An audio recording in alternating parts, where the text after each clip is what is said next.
할렐루야. 우리 하나님을 찬양하는 일이 선하며 찬송하는 일이 아름답고 마땅하도다. 여호와는 말에 힘이 세다 하여 기뻐하지 아니하시며 사람의 다리가 억세다 하여 기뻐하지 아니하시고, 여호와는 자기를 경외하는 자들과 그의 인자심을 바라는 자들을 기뻐하시는도다. 예루살렘아, 여호와를 찬송할지어다. 시온아, 내 하나님을 찬양할지어다. 아멘. 거룩하고 자비로우신 하나님 아버지, 우리를 인도하시고 보듬으시며 주장하시고 지금까지 이르게 하시고, 특별히 2017년 2학기 개강 수련회로 다시금 모으시며 이 시간 우리의 경배와 찬양과 찬미를 받아주실 그 은혜 가운데 저희들을 인도하시니 참으로 감사를 드립니다. 부족하고 연약한 가운데서도 주님의 공로 의지하여 저희들이 이 자리에서 싸우니 이 시간 저희들의 심령을 정하게 하시고 온전케 하시고 긍휼히 여겨주셔서 하늘의 신령한 것으로 채워주시며 오직 홀로 주장하시고 홀로 영광을 받아 주시옵소서.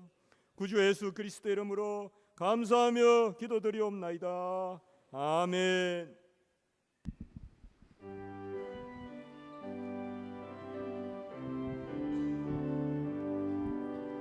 전능왕 오셔서 주 이름 찬송케 하옵소서. 영광과 권능의 성부여 오셔서 우리를 다스려 주옵소서. 강생한 성자여 오셔서 기도를 들으소서.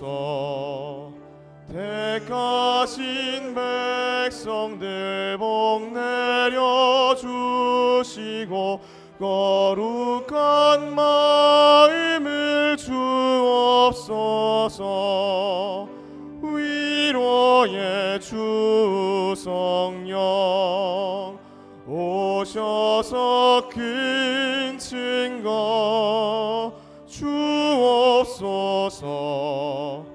전능한 주시여 각 사람 맘에서 떠나지 마시고 계십소서. 성삼위일체께 한없는 찬송을 드립니다. 존귀한 주님을 영광 중배옵고 영원히 모시게 하옵소서. 아멘.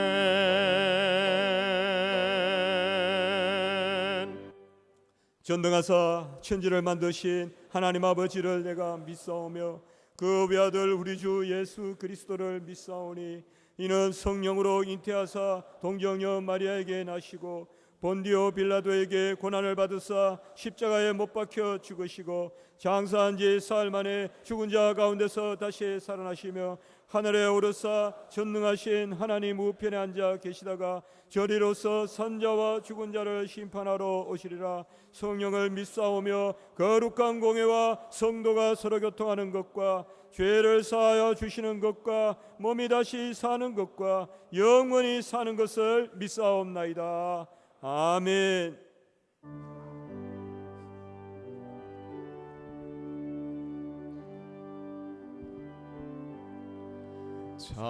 찬송하는 소리 있어 사람 기뻐하도다.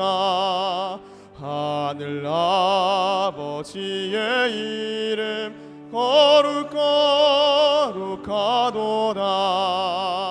세상 사람 찬양하자. 거룩하신 하나님께 할렐루야 할렐루야 할렐루야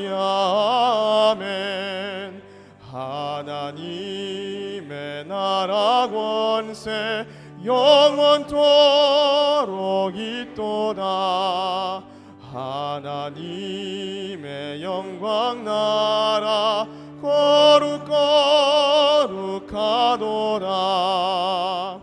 하늘 보좌 계신 주님 세상 주관하시도다.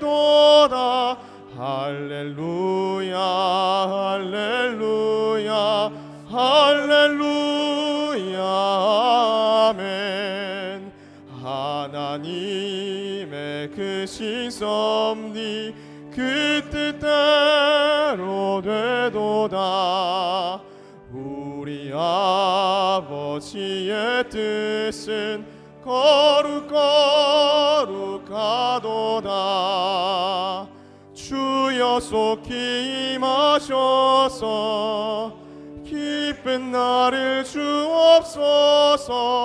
할렐루야 할렐루야 할렐루야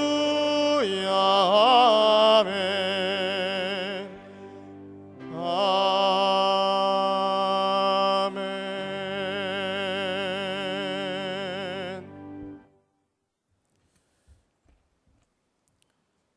하나님, 이게 웬 은혜인지 우리를 먼저 택해 주시고 우리 이 자리에 불러 주시고 우리와 같은 자들을 사용하여 주시니 너무나 감사합니다.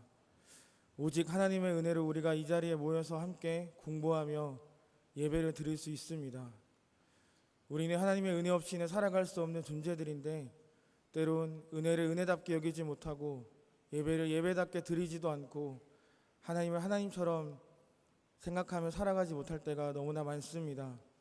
나의 나됨은 그리고 우리가 이 자리에 있을 수 있는 이유는 오직 예수 그리스도의 은혜라는 사실을 날마다 기억하며 살아갈 수 있도록 주님 도와주셨으면 좋겠습니다. 하나님, 주위를 둘러보면 국가, 학교, 가정, 교회, 우리가 기도해야 될 부분들이 너무나 많다는 것을 우리가 보게 됩니다. 하나님, 지금도 이 순간에도 끊임없이 하나님의 공의와 살아계심을 보여주기 위해서 하나님께서 일하고 계심을 우리가 믿습니다. 하나님, 우리가 이 자리에 모여서 하나님을 찬양하고 하나님의 은혜 듣기를, 은혜 받기를 간구합니다. 말씀 전하시는 우리 옥성성 목사님을 지금 기억하여 주셔서 그 말씀에 힘이 있게 하시고 허공에 흐트러져 뿌려지는 말씀이 아니라 지쳐있는 우리의 마음을, 또 굳어져 있는 우리의 마음들을 흔들어 깨울 수 있는 살아있는 하나님의 말씀이 되기를 간절히 원합니다. 오늘 이 순간, 이번 2학기, 또 우리가 살아갈 모든 하루하루의 날들이 하나님 안에서 은혜가 풍성히 넘치는 날들이 우리에게 있기를 간절히 바라며 사랑에 많으신 예수님의 이름으로 기도드립니다. 아멘.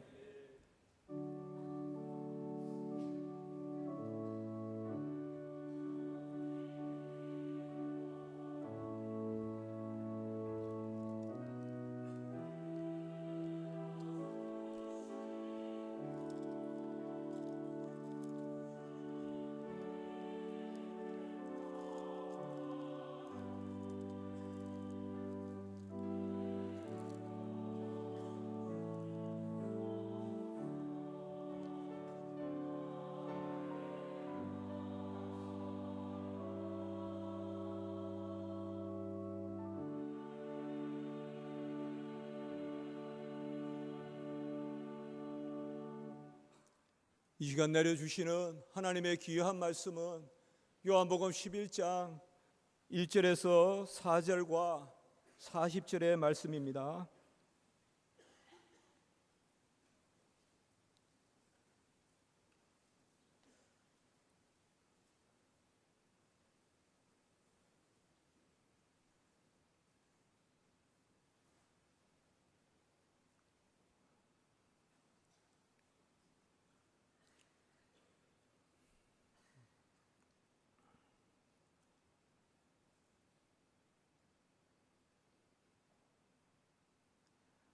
어떤 병자가 있으니 이는 마리아와 그 자매 마르다의 마을 베다니에 사는 나사로라. 이 마리아는 향유를 주께 붓고 머리털로 주의 발을 닦던 자요 병든 나사로는 그의 오라버니더라. 이에 그 누이들이 예수께 사람을 보내어 이르되 주여 보시옵소서, 사랑하시는 자가 병들었나이다 하니 예수께서 들으시고 이르시되 이 병은 죽을 병이 아니라 하나님의 영광을 위함이요 하나님의 아들이 이로 말미암아 영광을 받게 하려 함이라 하시더라. 예수께서 이르시되 내 말이 내가 믿으면 하나님의 영광을 보리라 하지 아니하였느냐 하시니 아멘.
여러분, 기독교는 고백의 종교입니다.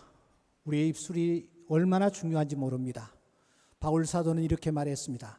내가 만일 내 입으로 예수를 주로 시인하며 또 하나님께서 그를 죽은 자 가운데서 살리신 것을 내 마음에 믿으면 구원을 얻으리니 사람이 마음으로 믿어 의에 이르고 입으로 시인하여 구원에 이르느니라고요.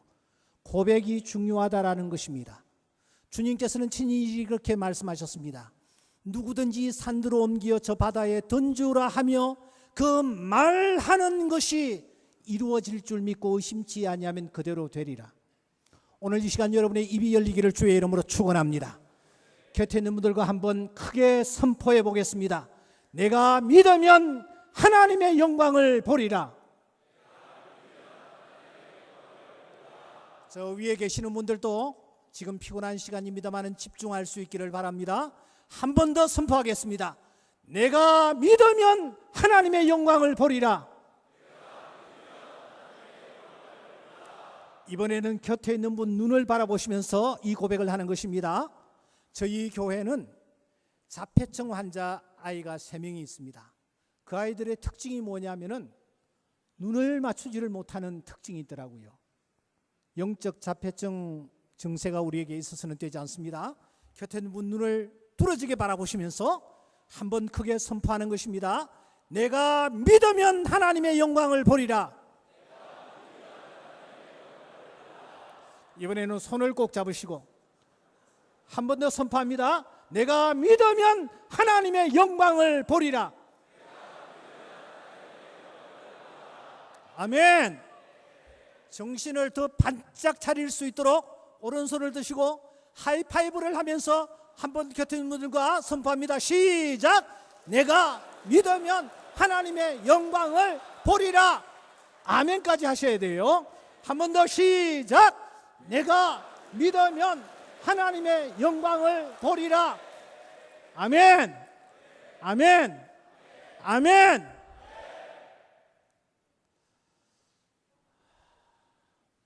하나님의 영광을 보는 이번 기회가 될 줄 믿습니다. 하나님의 영광을 보는 이번 기회가 될 줄 믿습니다. 종교개혁 500주년을 코앞에 놓고 있습니다. 그날 루트라는 자가 비텐베르크 성당에 한 장의 종이를 내걸었답니다. 그런데 그가 내건 이 종이 한 장의 몸짓은 그야말로 계란으로 바위를 깨내려고 하는 듯한 몸짓에 불과했습니다. 하지만 이 루터는 핵심을 건드렸습니다. 핵심이 무엇이었습니까? 면죄부였습니다. 루터가 생각할 때에 면죄부라는 것은 하나님의 말씀에 분명히 어긋난다라고 확신했습니다. 하지만 당시의 평신도들은 대부분이 다 까막눈들이었습니다. 그도 그럴 것이 성경이라는 것이 히브리어 헬라어로 기록되어 있었고 미사라는 것도 전부 라틴으로 올려지고 있었기 때문에 평신도들은 교황이라든지 사제라든지 더 나아가 교회가 말하는 것을 모두 다 그냥 받아들일 수밖에 없는 그런 처지였습니다. 루터는 바로 이때에 이 점을 착안했습니다. 그렇다. 평신도들이 성경을 직접 대하도록 해야 되겠다. 그래서 그는 성경 번역에 몰두한 것입니다. 그때부터 개혁자들의 첫째 슬로건은 오직 성경으로였습니다. 그런데 이 오직 성경으로라는 이 슬로건이 점점 퍼져나가기 시작했습니다. 솔라 스크립투라, 솔라 피데, 솔라 그라티아, 솔루스 크리스투스, 솔리데오 글로리아, 이렇게까지 퍼져나가기 시작한 것입니다. 그야말로 중세 교회를 강타하고 말았습니다. 그런데 여러분, 이 루터의 종교개혁이 중세 교회만 강타했나요?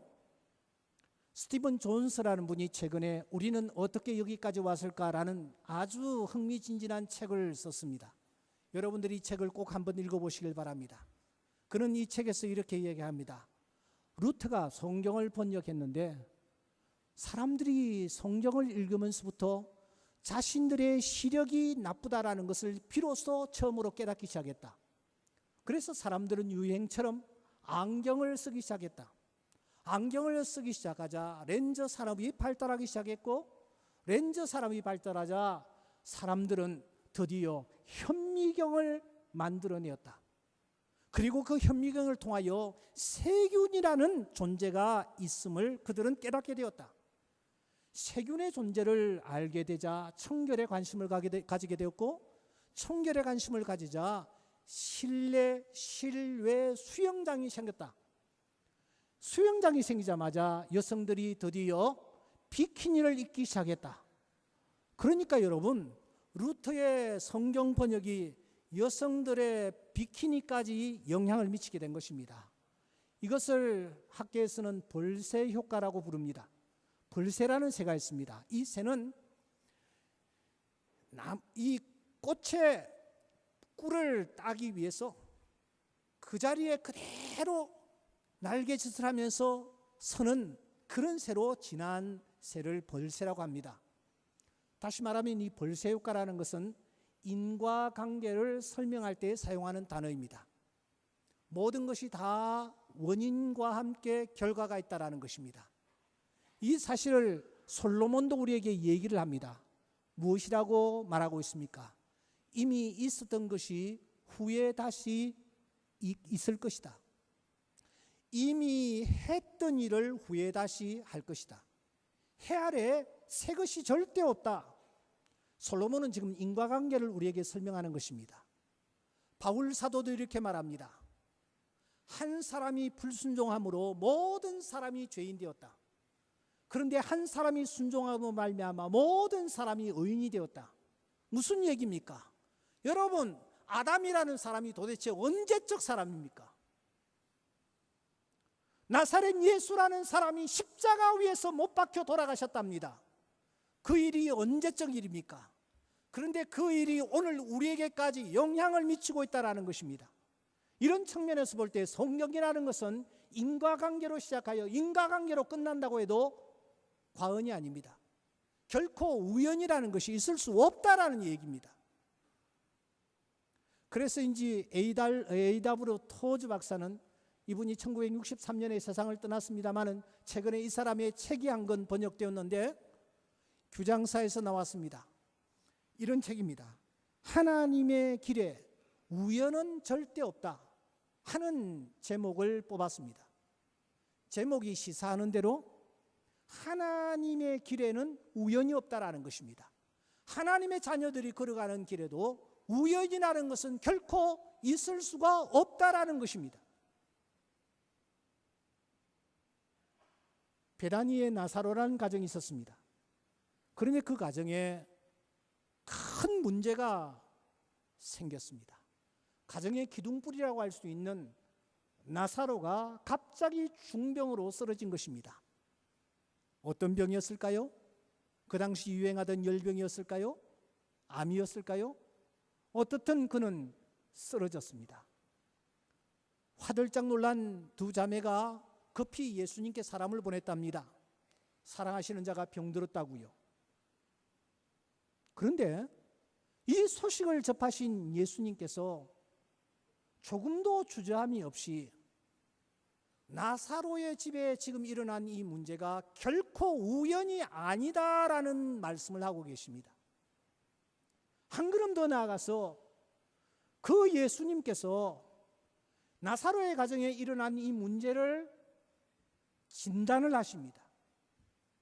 진단을 하실 뿐만 아니라 처방전을 내리십니다. 처방전을 내리실 뿐만 아니라 친히 소매를 긋고서는 그 문제를 치료하시고 회복시키시기까지 합니다.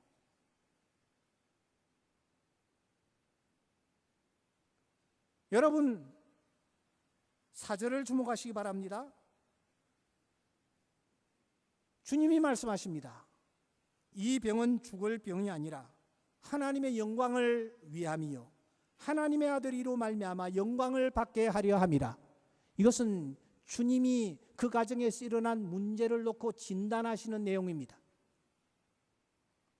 15절을 주목하십시오. 예수님께서 말씀하십니다. 이는 너희로 믿게 하려 함이니라. 이 말씀은 처방전을 내리시는 처방입니다. 마지막 40절,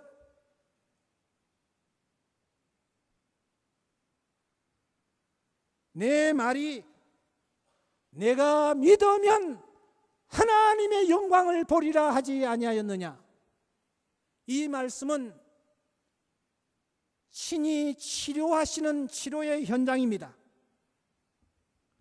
우리는 이 문제를 그냥 넘길 수가 없습니다. 왜냐하면 이 말씀은 단순히 자연인 나사로나 마르다나 마리아에게 닥친 문제가 아니기 때문입니다.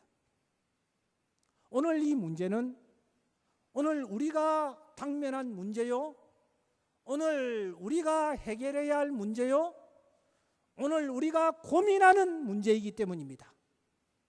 특별히 본문의 말씀은 하나님의 사역자로 부름을 받은 저와 여러분들, 우리에게 내리시는 진단이요, 처방이요, 더 나아가 치료이기 때문입니다. 그래서 여러분들과 함께 짧지만은 이 3시간을 통해서 내가 믿으면 하나님의 영광을 보리라는 주제를 가지고 예수님이 내리신 진단을 나에게 내리시는 진단으로, 예수님께서 내리신 처방을 오늘 나에게 주시는 처방으로, 예수님께서 치료하신 그 치료의 손길이 오늘 우리에게 나타나기를 간절히 염원하는 마음으로 이 3시간에 걸쳐서 여러분들과 함께 말씀을 나누고 싶은 것입니다. 여러분들에게 제가 숙제를 하나 드리겠습니다. 오늘부터 내일까지 여러분 요한복음 11장 1절부터 44절까지 깊이 묵상하십시오. 한 번 정도가 아니라 무릎을 꿇고 간절한 마음으로 기도하면서 묵상하십시오. 하나님께서 여러분들에게 하나님이 주실 음성 들려주실 것이요, 우리를 진단하시며 우리를 치료하시며 우리에게 처방전을 내시며 우리에게 치료해 주시는 능력의 손길을 체험하게 될 것입니다. 그래서 죽었던 나사로가 다시 살아나는 놀라운 기적을 오늘 이 모임에 참석한 우리 모두가 맛보게 되기를 주의 이름으로 축원합니다. 사랑하는 여러분, 먼저 오늘 첫 시간에는 주님이 내리신 진단을 깊이 한번 묵상해 보기를 원하는 것입니다. 지난 여름 무척 더웠습니다. 93년 만에 처음 더위라고 하던가요? 그래서인지 저희 교회에서는 세상을 떠나신 분들이 굉장히 많았습니다. 한 해의 평균 저희 교회는 한 560번의 장례식이 있습니다. 물론 우리 교회 교인들만 아니고 우리 교회 교인과 관계된 가정까지 포함했습니다. 그런데 금년에는 유독이도 장례가 많았습니다. 그런데 여러분 장례식마다 이렇게 참석해 보면은 한결같이 다 가슴 시린 사연들을 가지고 있더라고요. 그런데 저희 교회 아주 젊은 집사님이 지난 6월달 한참 더웠을 때에 사랑하는 남편이 심장마비로 세상을 떠났습니다. 어린 아이를 두고. 그런데 그로부터 2개월이 지난 8월 그 집사님의 친정 아버지가 또 심장마비로 또 세상을 떠났습니다. 그런데 어제 저는 기가 막힌 또 장례식을 하나 치루었습니다.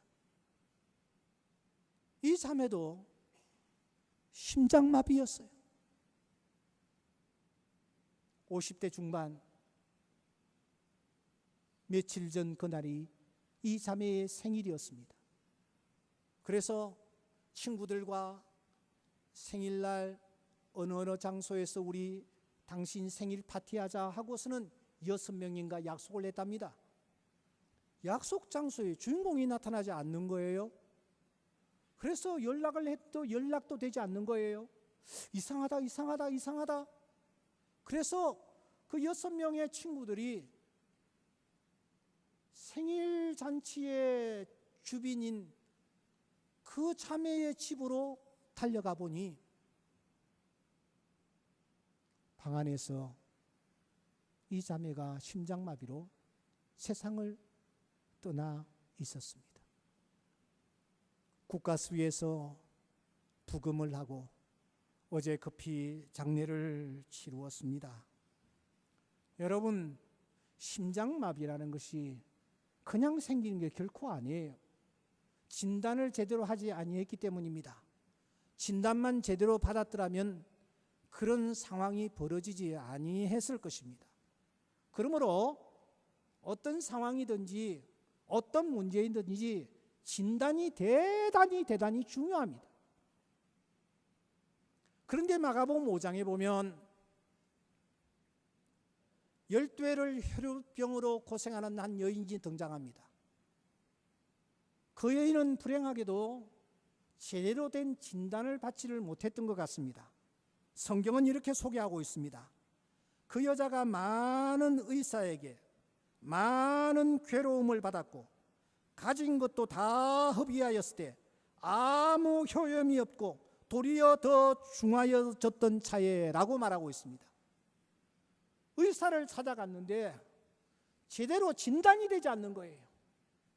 그러니까 엉뚱한 처방을 내리고 가진 것 다 허비하고 병원 점점 증세가 더 심한 상태로까지 빠져들었다라고 소개를 하고 있습니다. 진단이 중요합니다. 여러분, 나사로의 가정에 큰 사건이 터졌잖아요. 그때의 이 소식을 들으신 주님이 진단을 내리십니다. 다시 한번 4절을 주목하십시오. 이 병은 죽을 병이 아니라 하나님의 영광을 위함이요 하나님의 아들이로 말미암아 영광을 받게 하려 함이라. 영광이라는 단어가 2번 등장을 합니다. 그런데 이 말씀을, 이 문맥을 자세히 한번 살펴보십시오. 이 말씀은 하나님이 영광을 받기 원하신다 하는 뜻입니다. 더 직설적으로 표현하면 이 말씀은 누군가가 하나님이 받으셔야 할 영광을 가리고 있다라는 뜻입니다. 여러분, 이게 도대체 무슨 말씀입니까? 누군가가 하나님의 영광을 가리고 있답니다. 하나님이 간절히 영광 받기를 원하시는데 누군가가 하나님의 영광을 가리고 있다라는 뜻입니다. 여러분, 이 집이 도대체 어떤 집입니까? 이 집에 살고 있는 가족들은 도대체 어떤 사람들이었습니까? 이 집에 마르다라는 여인이 있었습니다. 그 여인은 어떤 여인이었습니까?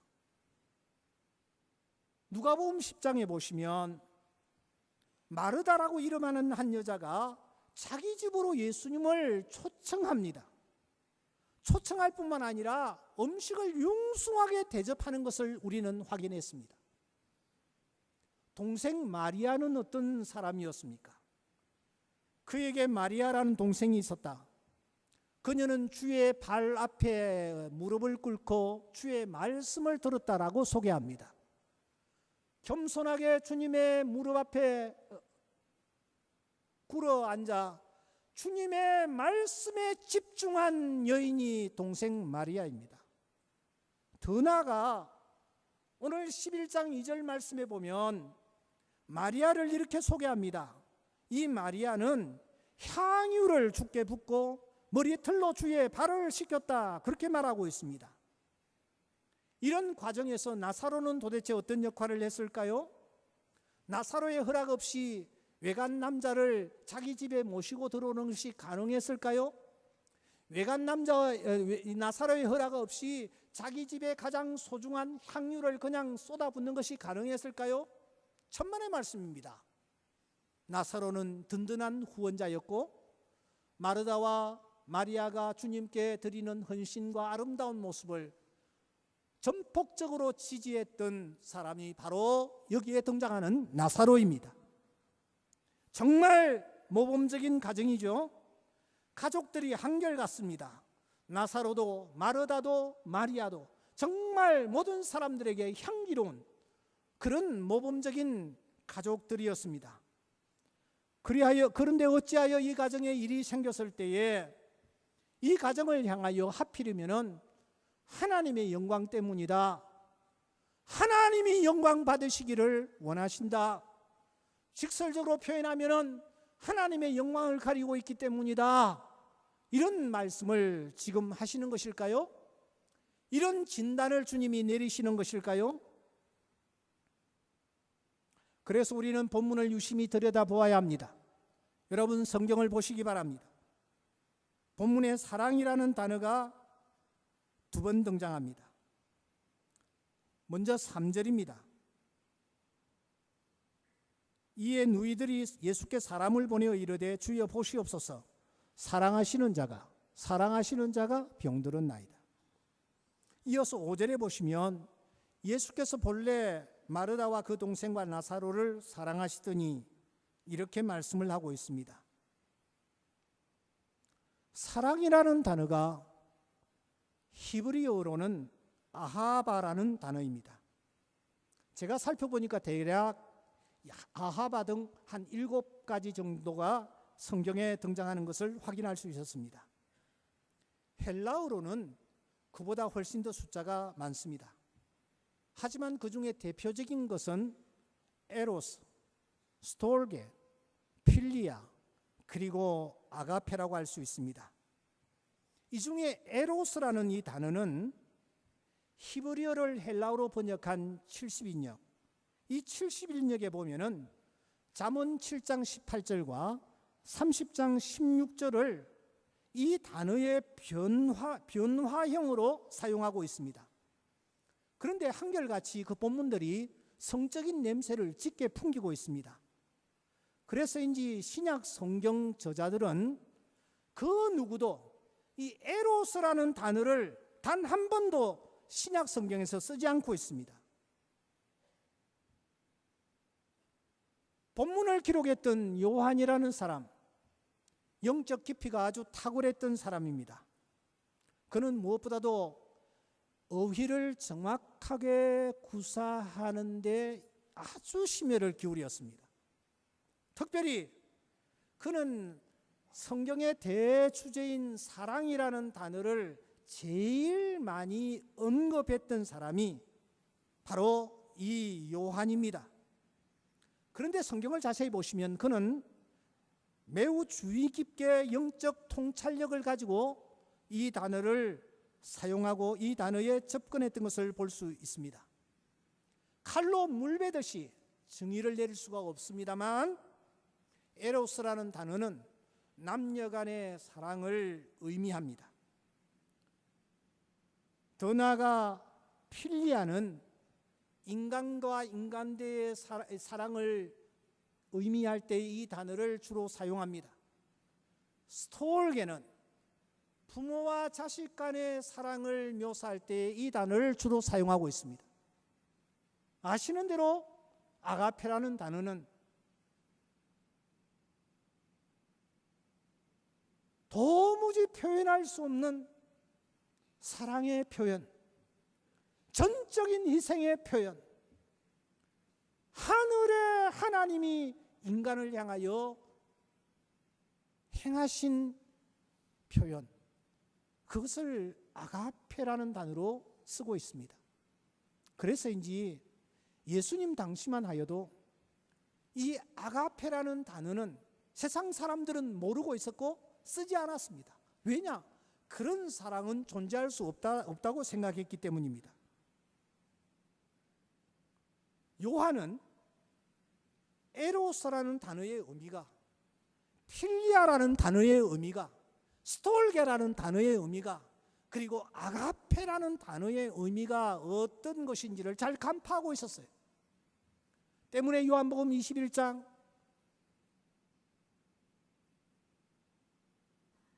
그 갈릴리 바닷가에서 조반을 잡수신 이후에 예수님과 베드로가 대화를 나누시는 현장을 그가 기록하면서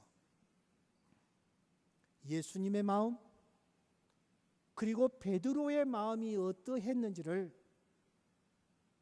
아가페라는 단어와 필리아라는 단어를 가지고 우리에게 그대로 전달을 하는 것입니다. 그 요한이 11장을 썼습니다. 그런데 11장 3절에 보시면 사랑이라는 단어를 쓰고 있습니다. 5절에 보시면 다시 사랑이라는 단어를 쓰고 있습니다. 여러분, 이때 요한이 선택한 단어는 도대체 어떤 단어였을까요?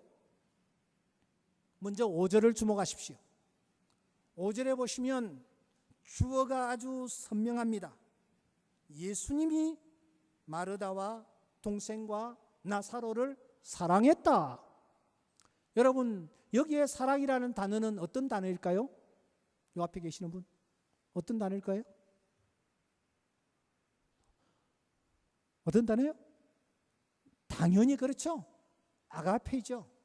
앞에 보시는 대로 나와 하나님은 하나이시라고 말씀하신 그 예수님께서 누구와 누구를 나사로와 마르다와 마리아를 사랑했다라고 기록하고 있기 때문에 5절의 이 단어는 두말할 필요도 없이 아가페입니다. 하나님의 사랑입니다. 문제는 3절입니다. 여러분 3절을 한번 주목하시기 바랍니다. 3절에 보시면 주여 보시옵소서 사랑하시는 자가 병들었나이다. 그렇게 말하고 있습니다. 여러분 누가 누구를 사랑한다라는 뜻일까요?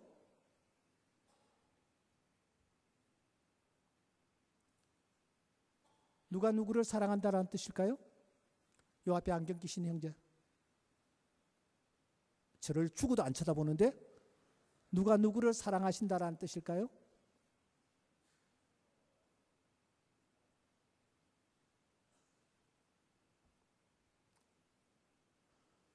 여러분 누가 누구를 사랑한다라는 뜻으로 지금 이 본문이 기록되어져 있다라고 생각합니까? 예수님이 누구를요? 나사로를요? 예수님이 나사로를 사랑한다라는 뜻으로 요한이 쓰고 있을까요? 만일 예수님이 요한을 사랑한다라는 의미로 쓰여졌다면 5절과 마찬가지로 여기에 사랑이라는 단어가 아가페이어야만 합니다.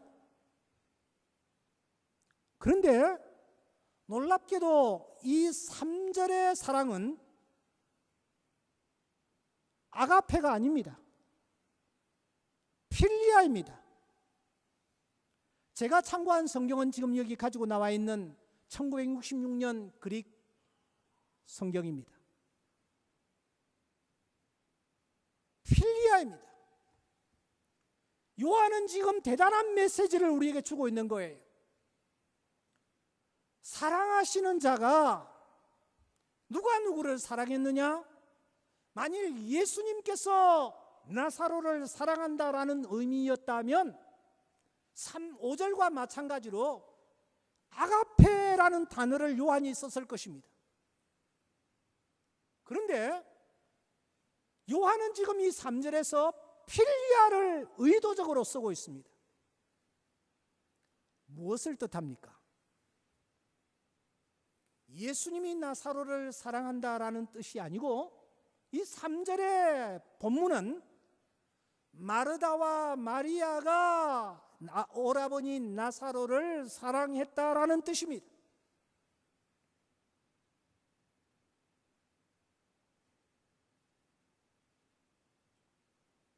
그래서 요한은 필리아라는 단어를 쓰는 것입니다.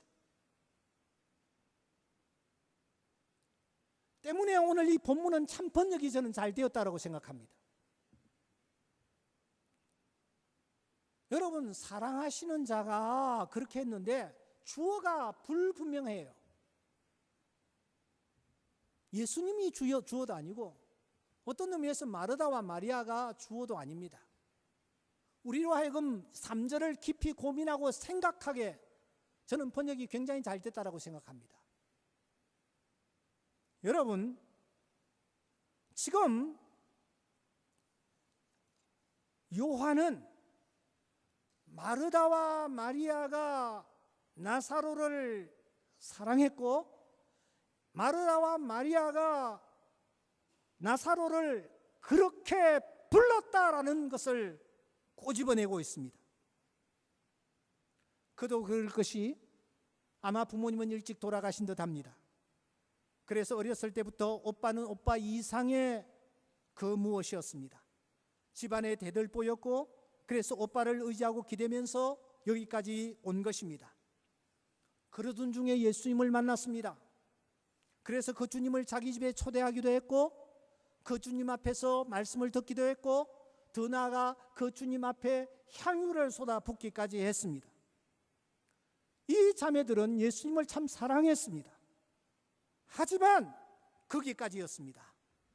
주님을 향한 사랑이 오라버니 나사로를 향하는 사랑을 뛰어넘지 못하고 있었습니다. 주님을 의지하고 기대는 그 믿음이 오라버지 나사로를 기대고 의지하는 그 단계를 아직도 넘어가지 못하고 있었다라는 것입니다. 그러다 보니 본이든 본이 아니든 이 나사로라는 사람이 주님이 받으셔야 할, 하나님이 받으셔야 할 영광을 가리우는 위치에 서 있었다라는 거예요. 여러분, 신학생이 된다라는 것은 무엇을 뜻합니까? 목사가 된다라는 것은 무엇을 뜻한다라고 여러분 생각합니까? 사역자가 되어 좁은 길을 걸어간다? 이것은 도대체 뭘 보여줘야 된다라고 생각하고 있습니까? 지금까지 내가 의지하고, 내가 사랑하고, 내가 기대고, 내가 붙잡고, 내가 따르고, 내가 최고로 생각했던 그 대상으로부터 내가 과감하게 돌아서는 것입니다. 이게 신학생이 된다라는 뜻입니다. 이게 목회자가 된다라는 뜻입니다. 아무든지 나를 따르려거든 자기를 부인하고 자기 십자가를 지고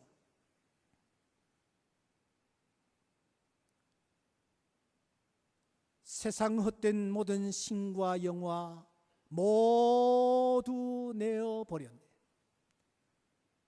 세상 즐거움 다 버리고 세상 자랑 다 버렸네. 우리는 경건의 시간마다 이런 찬양들을 즐겨 부르고 있습니다. 정말 그러합니까? 정말 그분을 의지하고 정말 그분을 사랑하며 정말 그분만을 바라보고 있습니까?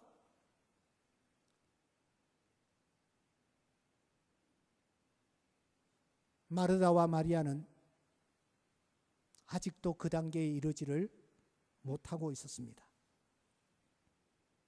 팀 켈러 목사는 여러분들이 잘 아는 분일 겁니다.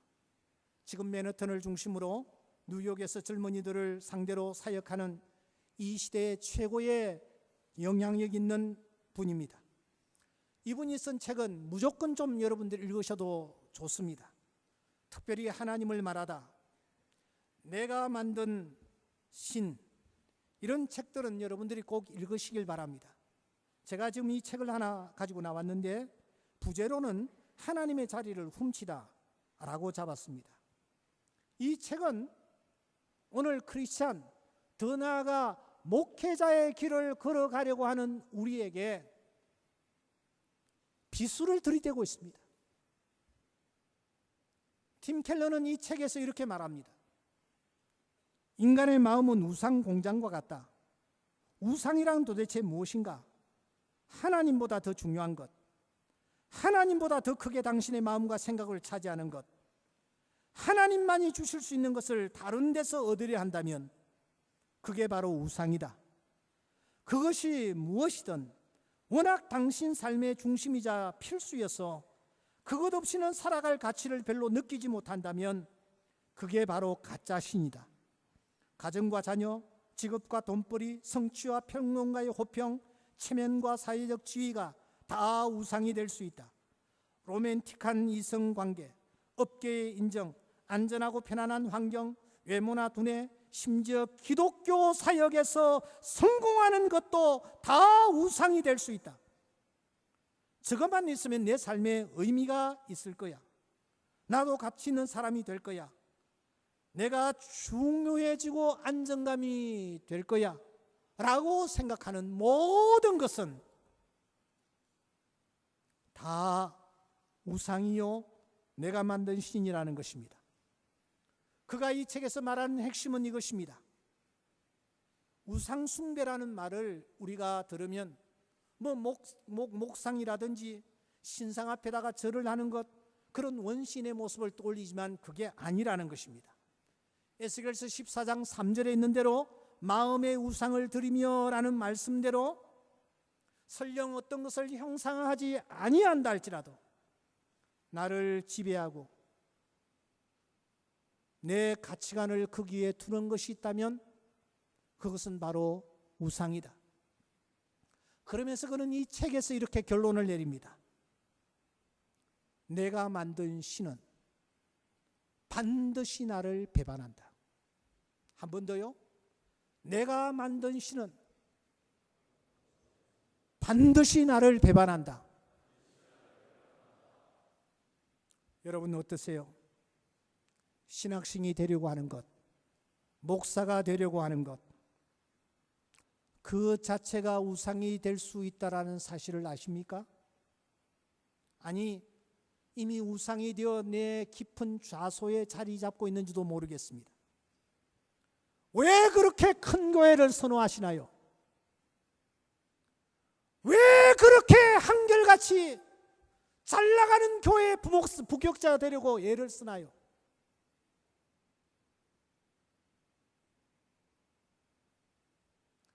왜 그렇게 서울 수도권만 고집을 하시나요? 도대체 뭡니까?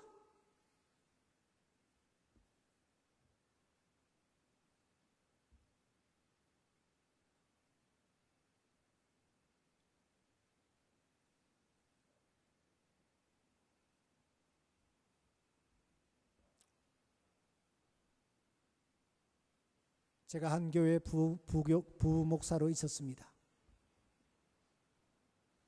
그때 저는 본의 아니게 사랑의 교회 부목사로 있었습니다. 제가 원해서 간 것이 결코 아닙니다. 그곳에서 2년 반 정도 사역하면서 당시에 사랑의 교회가 옥하는 목사 있을 때의 제자훈련이라는 사역으로 굉장히 부각되고 관심을 끌던 그런 때였습니다. 제가 그곳에서 칼 세미나라고 이 제자훈련 사역 전체를 제가 핸들링을 하고 있었습니다. 아주 재미가 있었습니다. 그런데 어느 날 몇 분 장로님들이 저를 찾아왔습니다. 저더러 자기 교회의 담임 목사로 좀 와달라는 것입니다. 교회가 어디요? 예, 충정교회입니다. 어디에 있습니까? 서대문에 위치해 있습니다. 저는 지금 이런 계획을 가지고 나가기 때문에 제가 그 교회를 갈 수가 없습니다. 거절을 했는데도 불구하고 그 교회에서 계속 저를 놓고 기도를 하겠다라는 것입니다. 그래서 제가 제 사촌 형 되는 옥하는 목사에게 의논을 했습니다. 형님, 이 교회에서 이런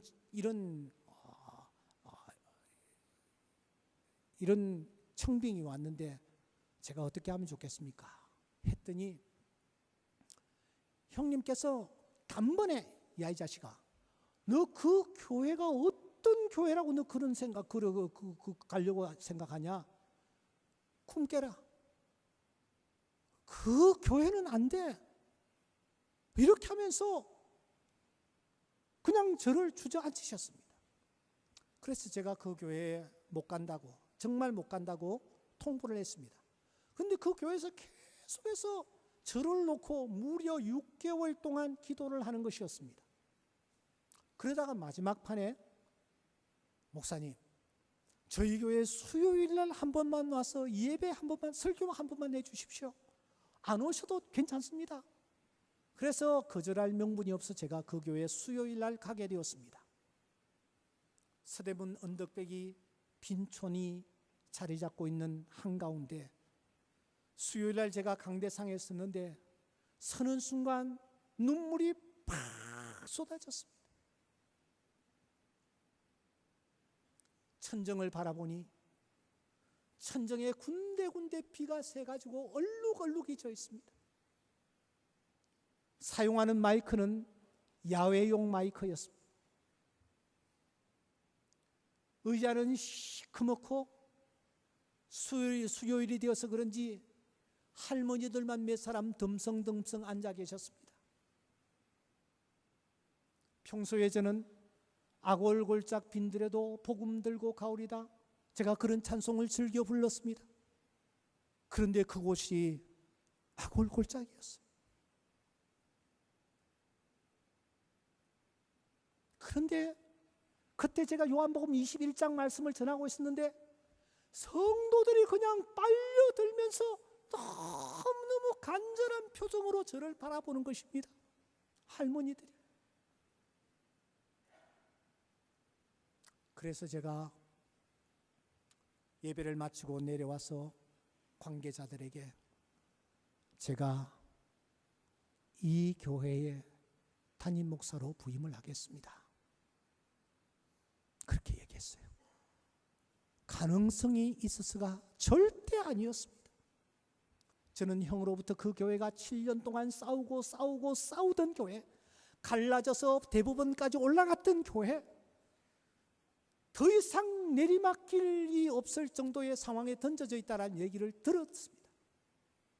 하지만 내 젊은 나이에 이 교회를 하나 건강한 교회로 세울 수만 있다면 하나님께서 그래도 기뻐하시지 않겠는가 하는 마음이 들었기 때문입니다.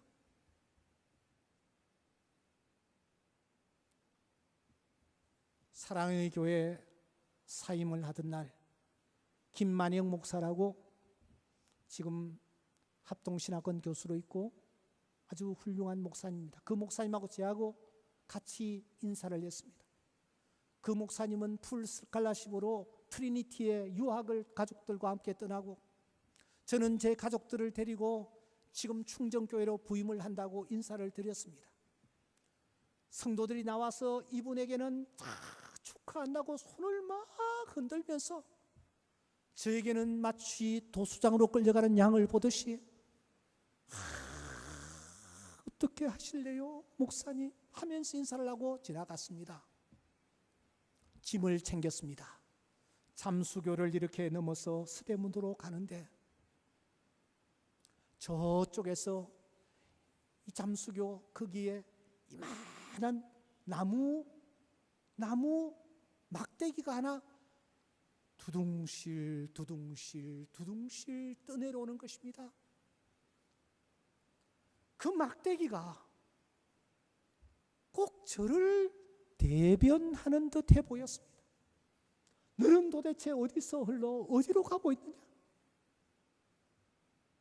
그때 그 막대기를 바라보면서 제가 3가지 결심을 합니다. 첫째, 내가 절대 먼저 사랑의 교인들에게 전화하지 않는다. 둘째, 나는 절대 옥하는 목사에게 의존하지 않는다. 셋째, 나는 특별한 일이 없는 한 이 한강을 건너지 않는다. 이 3가지 결심을 마음의 정리를 하는데 나도 모르게 눈물이 주르르 흐르더라고요. 그때가 제 나이가 36살이었어요.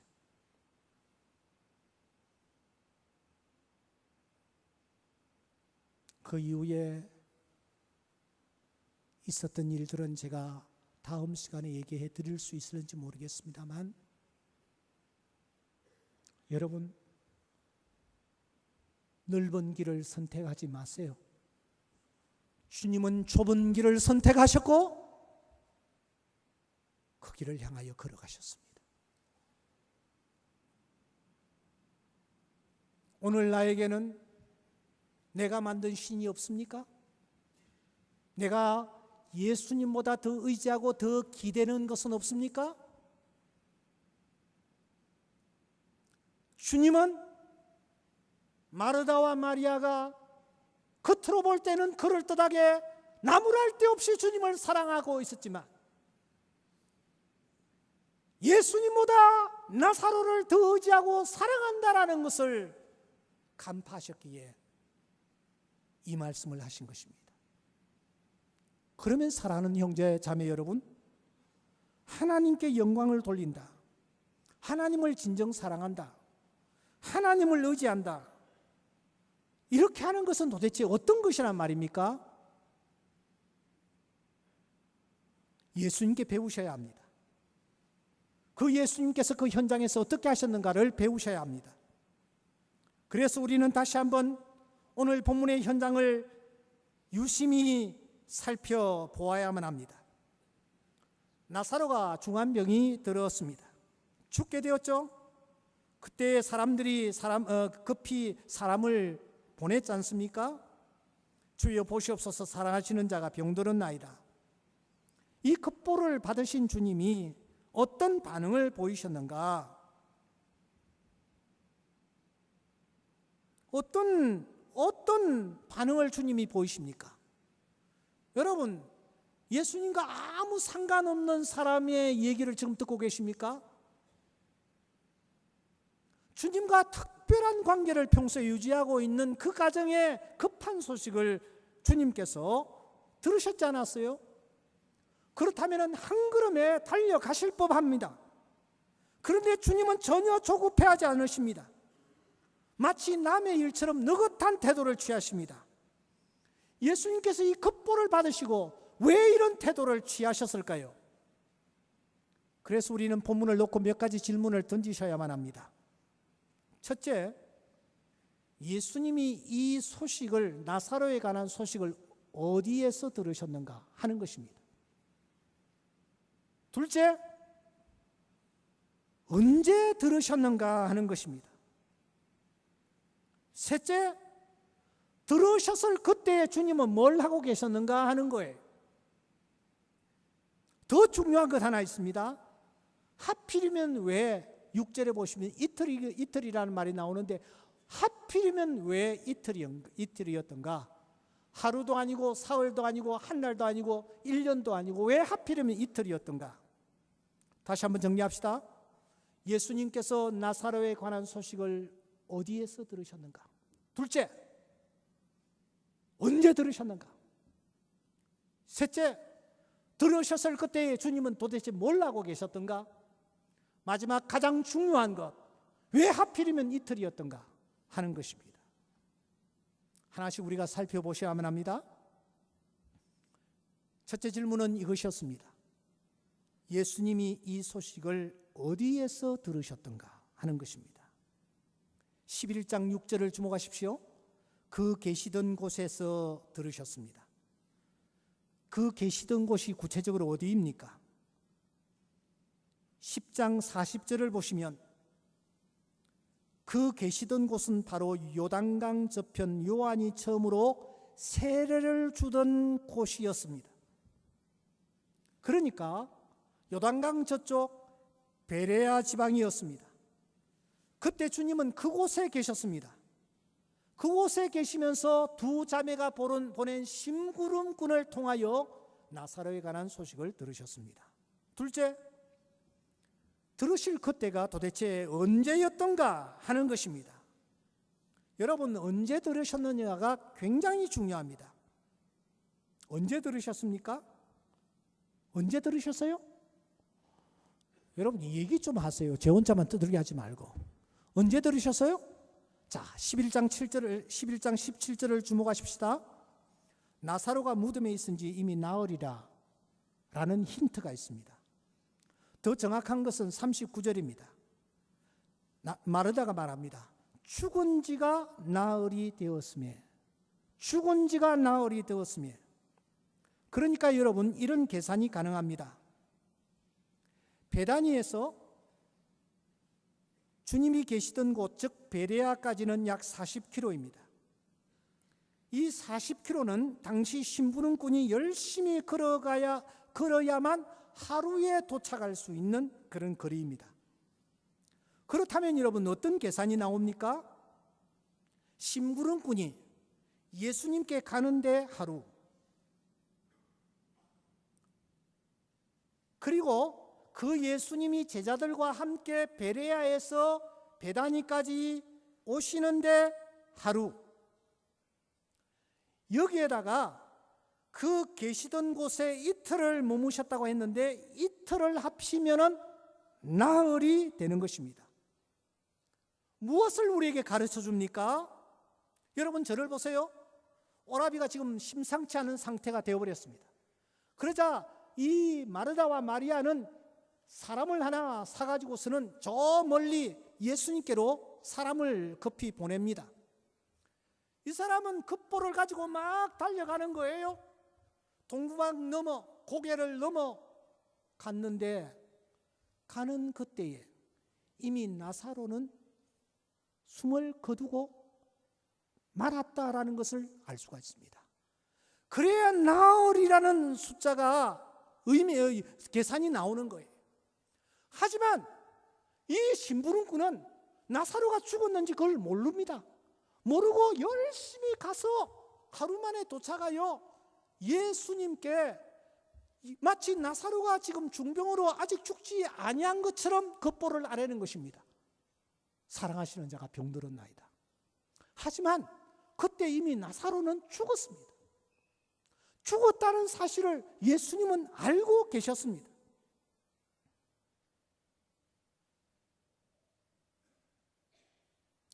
그러니까 나사로, 이 예수님이 언제 들으셨는가? 나사로가 죽고 난 뒤에 들으셨어요. 세 번째, 그때 그 급보를 들으신 예수님은 뭘 하고 계셨던가 하는 거예요. 여러분 뭘 하고 계셨습니까? 10장 41절과 42절에 보시면 예수님께서 그 베레아에서 복음을 전하고 계셨고 많은 사람들이 예수를 믿는 역사가 나타난 것을 우리가 확인할 수 있습니다. 그곳에 구원받아야 할 사람들이 있었다라는 거예요. 뭘 뜻합니까? 사랑했지만 중요하지만 죽은 나사로보다는 지금 살아있는 이 베레아 사람들을 구원하는 것, 이들이 예수 그리스도를 믿고 하나님께로 돌아오는 것, 영생을 얻는 것을 주님께서 더 중요하게 생각하고 계셨다라는 것을 우리는 여기서 확인해야 합니다. 당신이 건져야 할 영혼이 그곳에 있었단 말입니다.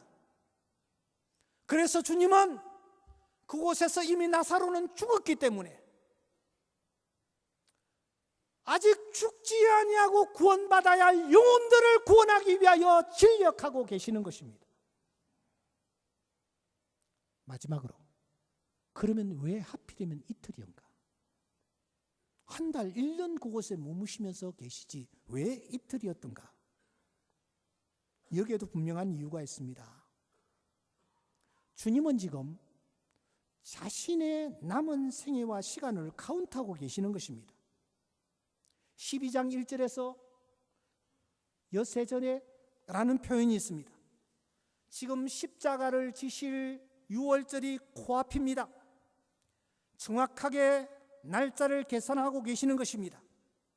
십자가를 지시기 위해서는 주일날 나귀 새끼를 타고 들어가야 하고, 월요일날 성전에서 성전을 청결케 해야 하고, 화요일에는 천국의 복음을 전해야 하고, 수요일에는 침묵을 하셔야 하고, 목요일에는 성만찬을 베푸셔야 하고, 제자들의 발을 씻겨야 하고, 십자가의 금요일날 못 박혀 돌아가셔야 할 당신의 스케줄이 코앞에 지금 닥쳐져 계시는 것입니다.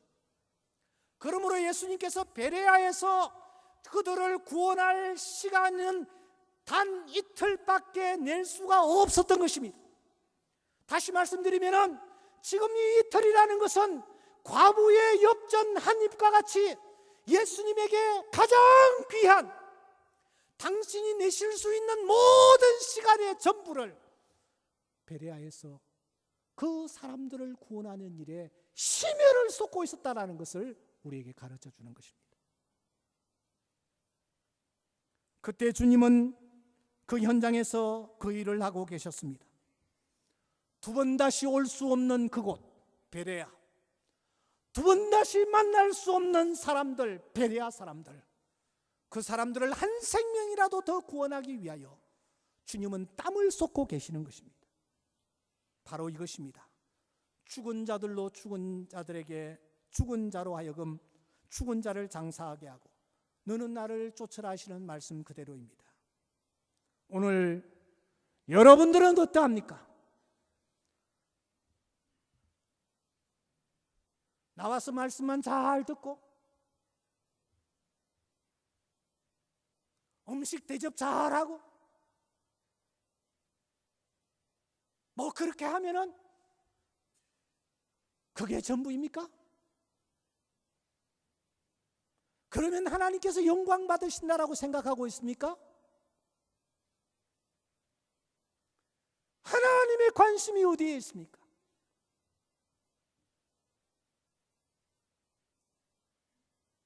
또 이 우리에 들지 아니한 다른 양들이 내게 있어 내가 인도하여야 할 터이니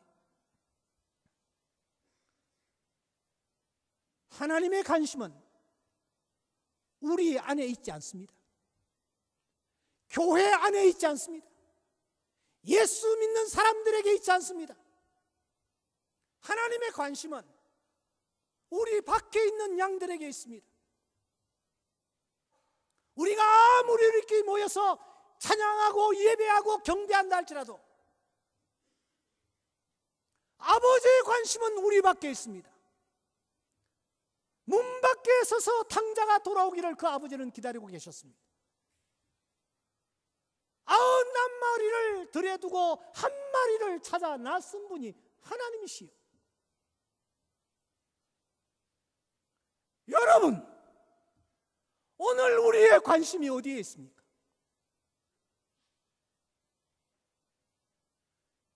하나님의 관심을 여기에 끌어들이려고 하면, 하나님의 관심이 나에게 집중되려고 하면 우리 밖에 있는 양떼들을 모시고 나와 그들과 함께 하나님 앞에 예배를 드릴 때에 그때 비로소 하나님이 영광 받으시는 줄 믿습니다.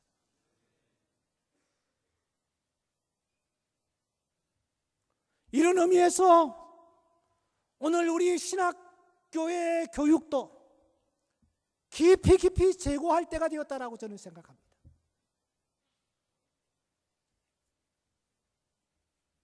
제가 이 신학교를 1983년도 2월에 졸업을 했습니다.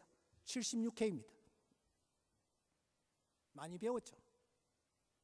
저 열심히 공부했어요. 그래서 제가 3년 전체 수석으로 졸업한 사람입니다. 이래봐도.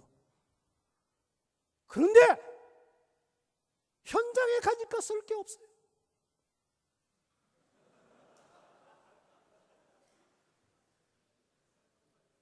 쓸모가 없어요. 쓸모가.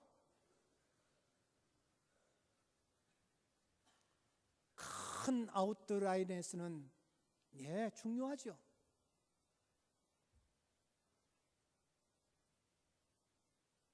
학부에 다닐 때 정말 잊지를 못해요. 하루에 한 번씩 전도를 해야 되는 거야.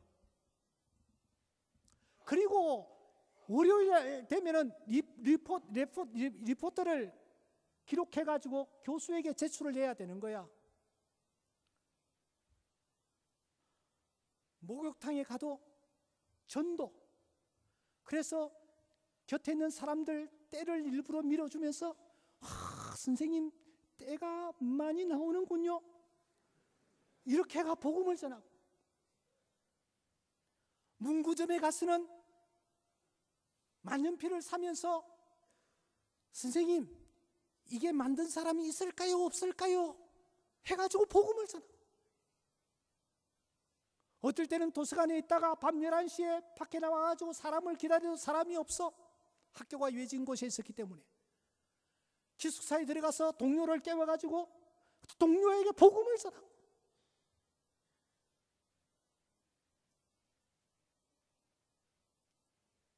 여러분, 수영이라는 것은 아무리 책상 앞에서 이론을 해도 안 됩니다. 던져져야 합니다. 오늘날 우리 모두의 입들이 짖지 못하는 벙어리 개와 같이 입술이 닫혀져 있습니다. 교회 안에서는 그럴듯한 목사요, 그럴듯한 전도자들이지만 현장에서는 전혀 맥을 쓰지 못하고 있습니다. 여러분들 모두가 다 신학교의 문을 두드린 이유가 있을 것이요, 동기가 있을 것이라고 생각합니다. 그래서 저는 제 얘기를 하려고 합니다. 저는 어렸을 때에 아주 깡촌에서 어린 시절을 보냈습니다. 제 밑에 2살 터울에 남동생이 하나 있었습니다. 주일날 부모님이 교회 가시면서 야 성석아, 너 상석이 잘 데리고 놀아라 했는데 얘 대답은 하고서는 동생하고 노는 게 너무너무 재미가 없어서 동생을 마당에 두고 제가 마실 가버렸어요. 점심도 잊은 채 오후 2시나 3시쯤 돼서 배가 고파서 집으로 들어오니까 저희 아버님이 막대기를 이만한 것을 들고서는 저를 기다리고 계시다가 저를 붙잡고 얼마나 때리는지 이유도 모르게 제가 엄청나게 맞았습니다. 알고 보니까 제가 정말 죽어도 마땅할 잘못을 저질렀더라고요. 제 밑에 있는 동생이 혼자서 마당에서 놀다가 뒤가 마려웠어. 그래서 이놈이 혼자서 아장아장 화장실을 갔네. 이 학생들은 이해 못할 거야. 저 뒤에 교수님들은 혹시 이해하시는지 모르겠는데 옛날에 화장실은 이따만하게 컸습니다. 완전히 큰 우물처럼 생겼어요. 왜냐하면 거기에 그것을 퇴비로 다 밭에 논에 쓰기 위해서 일부러 물을 갖다 붓고 그렇게 해가지고 퇴비를 만들었습니다. 그래서 화장실이 아주 깊었습니다. 그리고 그 위에는 나무 막대기를 이렇게 엉기성기 이렇게 가름대를 두었어요. 올라가 가지고 이렇게 해가지고 이렇게 볼일을 보고 내려오는 거예요. 그런데 이 꼬마가 그 길을 이렇게 올라가서 변을 보기 위해서. 그런데 여러분, 거기는 남자들이 또 오줌을 누는 장소야. 나무 판자가 미끌미끌한 거야. 그러니까 이놈이 잘 보고 일어나다가 미끄덩 해버렸어. 그래가지고 그냥 빠져버렸어. 근데 저희 집은 지금도 있습니다만 위에도 논, 아래도 논, 집 한 채만 외롭게 있는 집이에요. 주일날 11시 반경 내려가면서 먹고 올라가면서 먹고 이 아이는 소망이 없어요. 그런데 그 집 아래 논 주인이 지금도 생존해 계십니다. 옥영일 씨라는 분입니다. 이 옥씨는 양반이에요. 논에 왔다가 자기도 소변이 마려웠어. 그러면 여러분, 소변 마려우면 어떻게 하면 되겠어? 빨리 대답해, 시간 없어. 밭이 논인데 돌아서서 자크만 내리면 깨끗하게 해결이 되잖아요. 근데 옥씨는 절대로 그렇게 안 해요. 아, 저 집에 화장실을 내가 좀 이용해야 되겠다 하고 화장실에 온 거야. 컴컴한 화장실에 들어가가지고 볼일을 보고 나오는데 뭐가 푹 하더라는 거예요. 그래서 아, 쥐가 한 머리 있나 보다 하고 다시 나오는데 또 푹 하는 거예요. 그래서 이상하게 생각한 이 옥영일 씨가 화장실에 들어가서 들다 보니까 거기에 아이 머리가 보이는 거예요. 그때부터 이 사람은 제정신이 아니었어. 옷도 벗지 않고 그냥 그 화장실에 뛰어들었어요. 그리고서는 죽음 직전에 있는 그 아이를 끄집어내었어요. 옆에 있는 우물에 달려갔습니다. 농촌 어른이 여러분 무슨 인공호흡을 배웠겠습니까? 그런데 이 아이 입에다가 자기 입을 대고 누르면서 그 아이를 살리려고 그 아이의 입을 대고 오물을 뽑아내기 시작한 거예요. 기적적으로 이 아이가 살아났어요.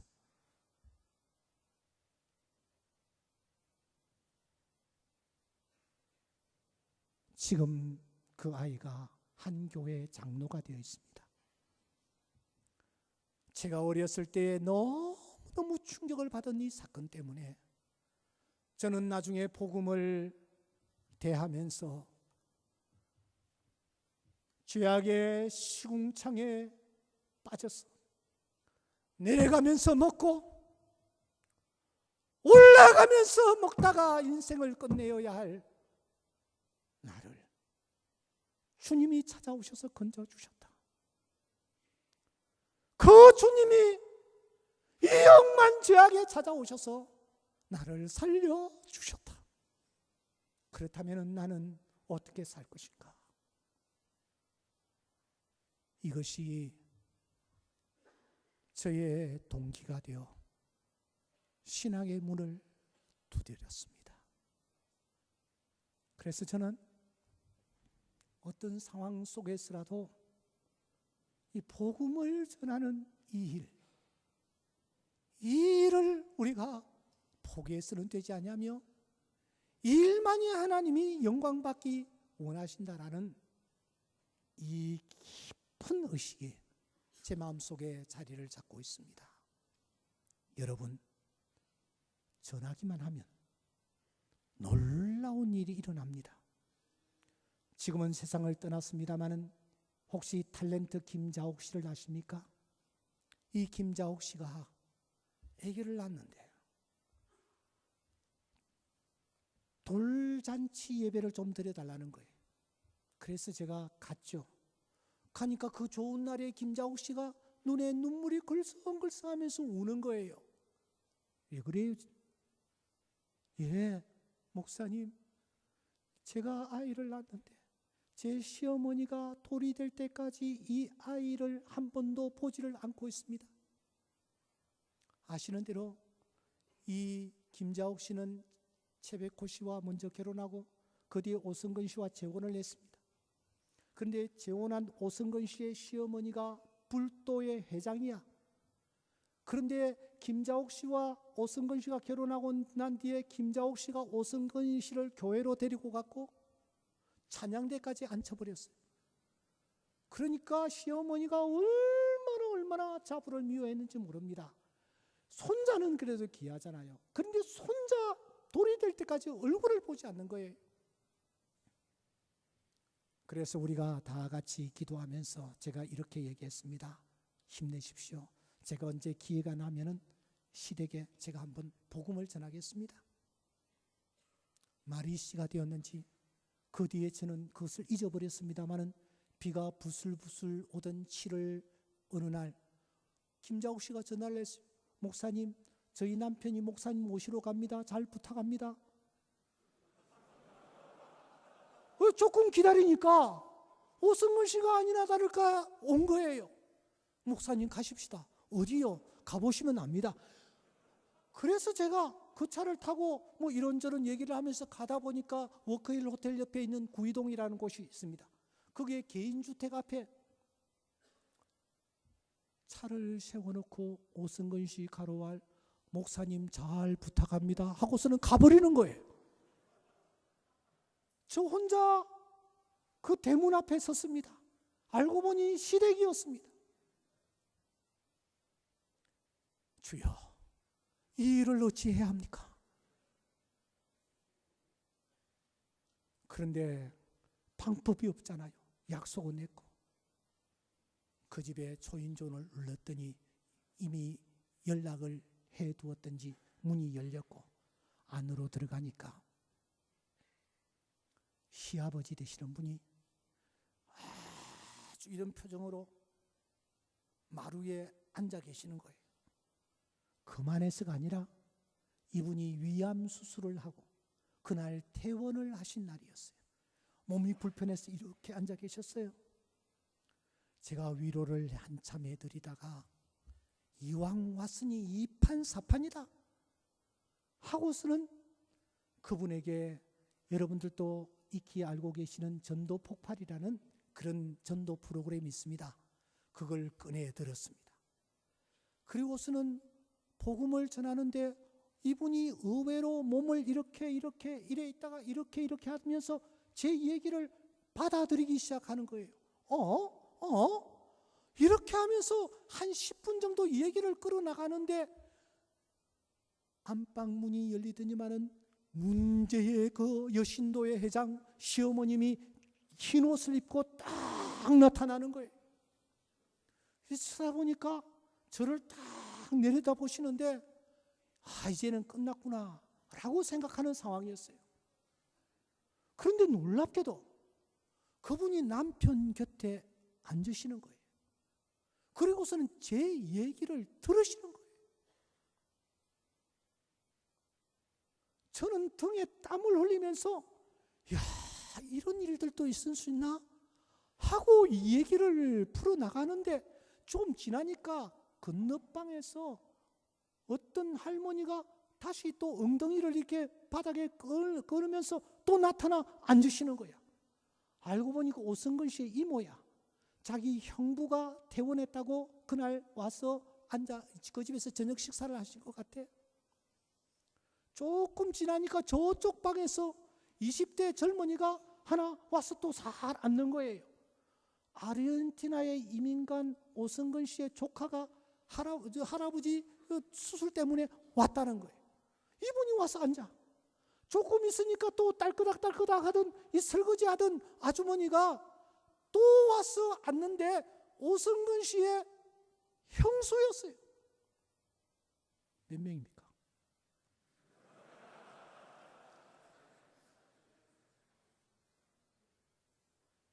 몇 명이에요? 계산 잘하세요? 5명이죠? 이제는 마지막 결론을 내려야 되겠다라고 생각하고 콜링을 하려고 하는데 초인종이 띵동하고 울리는 거야. 보통 이런 영적인 전쟁에서는 회방꾼이 나타납니다. 도대체 이 깊은 밤에 누굴까? 비까지 오는데 들어오는데 보니까 어떤 부부가 까만 우산을 쓰고 들어오고 있었어요. 이분은 그 이모의 아들 자부였어요. 자기 어머니 모시러 왔어요. 중앙일보 기자였어요. 이제 몇 명입니까? 그날 밤에 그분들이 다 예수 믿기로 다 작정하고 하나님께로 돌아오는 역사가 나타났습니다. 사랑하는 여러분, 오늘 우리가 정말 주님을 사랑한다면, 정말 주님을 의지한다면 그것이 열매로 나타나야 합니다. 그 열매가 어떻게 나타나야 하느냐? 예수님처럼 한 생명을 위하여 마지막까지 최선을 다하는 그런 모습으로 나타나야 하는 것입니다. 그래서 바울 사도는 디모데에게 마지막으로 유언처럼 말합니다. 하나님 앞과 산자와 죽은 자를 심판하실 그리스도 예수 앞에서 그의 나타나실 것과 그의 나라를 두고 엄히 명하노니 너는 말씀을 전파하라. 때를 얻든지 못 얻든지 항상 힘쓰라고 말하고 있습니다. 누구든지 엄난하고 죄 많은 세대에서 나와 내 말을 부끄러워하지 아니하면 부끄러워하면 인자도 아버지의 영광으로 거룩한 천사들과 함께 올 때에 그 사람을 부끄러워하리라. 말씀을 정리하려고 합니다. 여러분, 기독교는 고백의 종교입니다. 그런데 그 고백이 입술만의 고백이 되지 않습니다. 내가 고백하는 바를 다른 사람이 듣도록 다른 사람에게 가서 내가 믿는 예수 그리스도를 증거하는 그 증거가 있을 때에 그 증거야말로 진정한 믿음이요, 그 증거를 통하여 하나님께서 영광을 보여주시는 놀라운 기적을 맛보게 되어질 줄 믿습니다. 오늘 이 자리에 참석한 우리 모든 부름받은 사역자들이 다시 한번 우리의 입술이 세상을 향하여 열릴 수 있기를 주의 이름으로 축원합니다. 하나님 앞에 진정으로 내가 믿는 바를 표현하는 그런 전도자들로 재창조함을 받는 이런 은혜가 넘칠 수 있기를 주의 이름으로 축원합니다. 다 함께 자리에서 일어나시겠습니다. 여러분들과 함께 340장 찬송을 드리면서 우리가 결단하는 시간을 좀 가지기를 원합니다.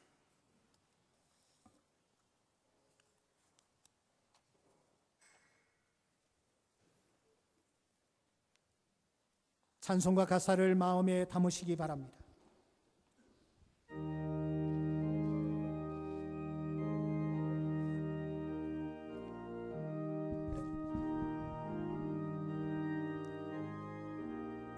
어지러운 세상 중에 어지러운 세상 중에 기쁜 소리 들리네. 예수 말씀하시기를 믿는 자여 따르라. 믿는 자여 따르라. 세상 헛된 세상 헛된 신과 영화 모두 내어버렸네. 예수 친히 하신 말씀 날도 귀히 여기라. 귀히 여겨라. 기쁜 때나 슬픈 때나 바쁜 때나 틈날 때 바쁜 때나 틈날 때 예수 친히 하신 말씀 날도 귀히 여겨라. 날도 귀히 여겨라. 주님 크신 은혜로서 부름 듣게 하시고 부름 듣게 하시고 복종하는 마음을 주사 복종하는 마음을 주사 따라가게 우리 다 같이 두 손을 앞을 내미시고 하소서. 사절 한번 드리겠습니다. 주님 크신 은혜로서 부름 듣게 하시고 부름 듣게 하시고 복종하는 말을 복종하는 마음을 주사 따라가게 하소서. 손을 앞으로 내미시고 잠시 자신을 놓고 기도하는 시간을 갖겠습니다. 내가 믿으면 하나님의 영광을 보리라. 진정으로 예수 그리스도를 믿는 하나님의 자녀들은 그의 입이 열립니다. 예수 그리스도가 나의 구원자임을 고백하며 증언하는 자가 됩니다. 주여 내 입술을 열어 주시옵소서. 예배당 안에서만 고백하는 자가 되지 않게 하시고 세상에 나아가 음란하고 죄 많은 세대에서 예수 그리스도를 증거하는 자 되게 하여 주시옵소서. 이런 마음을 담아서 다 함께 주여 한번 크게 외치고 잠시 통성으로 기도하는 시간을 갖겠습니다. 주여! 거룩하신 우리 아버지 하나님이여, 오늘 이 시간 우리가 다시 한번 새로운 사람으로 거듭나기를 원합니다. 내가 믿으면 하나님의 영광을 보리라. 주여, 우리가 정말 하나님께 영광 돌리는 삶을 살아가고 있는지, 나의 삶을 통하여 하나님이 영광 받고 계시는지, 수많은 자들이 나를 말미암아 구원받는 역사가 일어나고 있는지, 과연 나는 몇 명이나 예수 그리스도를 주님께로 영접했는지, 교회 안에서는 그럴듯한 모습으로 향결한 모습을 보이고 있지만 세상을 향하여, 바깥을 향하여 나는 과연 어떤 모습을 보이고 있는지, 주여, 이 시간 우리 자신들을 돌아봅니다. 병든 모습 그대로 가지고 나왔습니다. 주여, 우리를 긍휼히 여겨주시고 우리를 다시 한번 살려주시옵소서. 하나님 안에서 우리의 심령이 새로워지게 하시고 주님의 거룩하신 뜻을 이루어드리는 삶을 살아가게 하시고 주님의 기쁨이 되는 삶을 살아갈 수 있도록 하나님이여 역사하여 주시기를 간절히 원하고 기도하고, 오 하나님이여, 이 자리에 참석한 우리 한 사람 한 사람이 주님의 거룩한 자녀로서 거듭나기를 원합니다. 하나님의 거룩하신 자녀로서 하나님의 거룩하신 영광을 드러내는 자 되기를 원하오니 주여 도와주시고 인도하여 주시고 역사하여 주시고 주의 성령으로 충만히 임하여 주시옵소서.